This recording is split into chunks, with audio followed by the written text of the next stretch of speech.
Well, I'm sure I'm not the only tightwad that almost has to have a ritual for a pair of boots that you gotta retire, but it's time.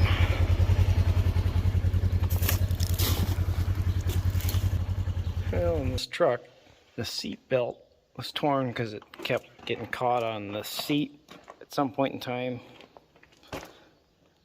And it's a Torx T45. This was brand new less than a minute ago. I cannot get that sucker off of there. That's the second one I've ruined. I don't know what I'm gonna do. Well, I finally got it in.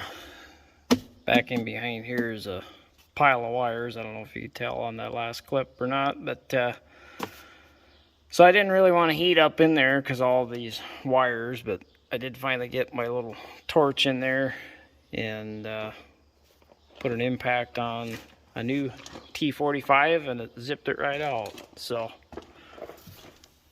got a nice new seat belt, which I don't have that latched yet, I guess. I gotta get that done. But yeah, it's a used seat, but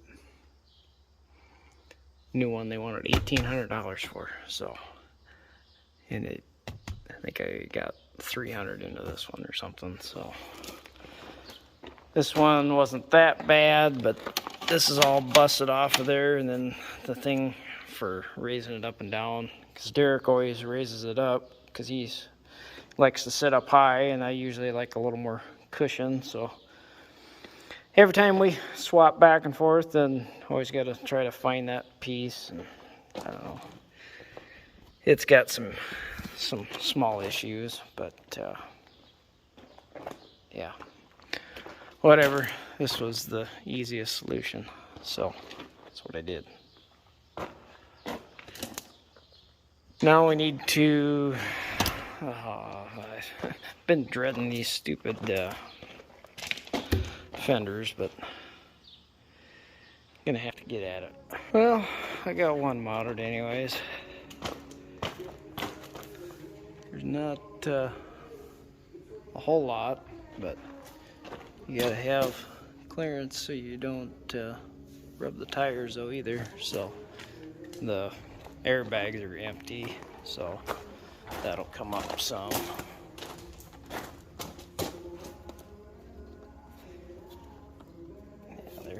They're empty. Ended up putting my brackets on these, and these are metric thread, so I had to go to town and get some the right hardware. So they're not perfect, but it's good enough. It's going to keep rocks from flinging all over the back of that thing. So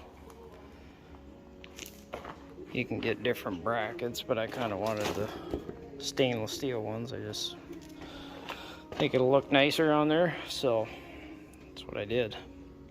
How you coming? How many you got now? Not that I'm an expert, but if you're changing oil in these old trucks, these big old filters, just take a little punch and punch a hole in the bottom and let them drain out. Makes a big difference. You got them? What do you think of those cat eyes? Is that pretty slick? To make it easy? Yeah. Even a kid can do it, huh? Mm-hmm. How old are you? 10. 10, and you can do it, so. Yeah. Who needs one of those fancy pumps when you got a kid around? You even like doing it, don't you? Huh? Well, we're on to the next project on this truck.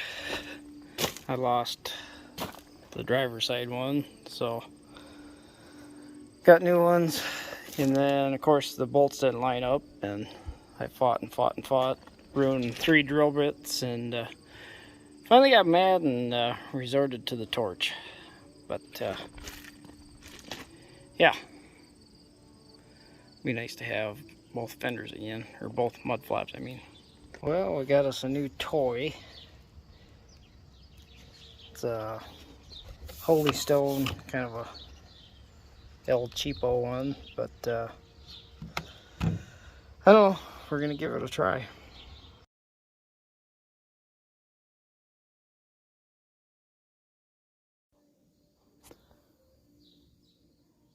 Well, I'm still learning on this thing, but so far it's pretty neat to get up and see a different point of view. I